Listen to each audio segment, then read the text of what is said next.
এই সূরাটি শোনার সাথে সাথে চারদিক থেকে খুশির খবর আসতে শুরু করে।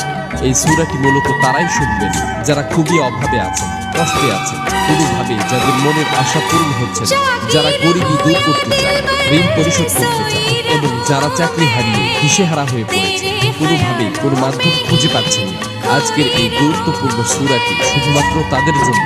কষ্ট করে সূরাটি আপনারা মনোযোগ দিয়ে প্রথম থেকে শেষ পর্যন্ত শুনুন।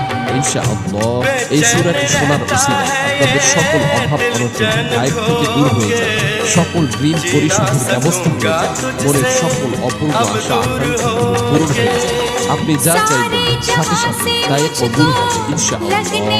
প্রিয় বন্ধুরা, আল্লাহ পাক চাইলে সবকিছুই সম্ভব। এজন্য আল্লাহ তাআলার কোরআন মাজিদের সর্বশ্রেষ্ঠ এই সূরাটি শুনতে শুনতে আপনার মনের সকল নিয়ম, মনোবাসনা ও জীবনের সকল চাওয়াগুলো আল্লাহ তাআলার কাছে মনে মনে দোয়ার মাধ্যমে তুলে ধরবেন।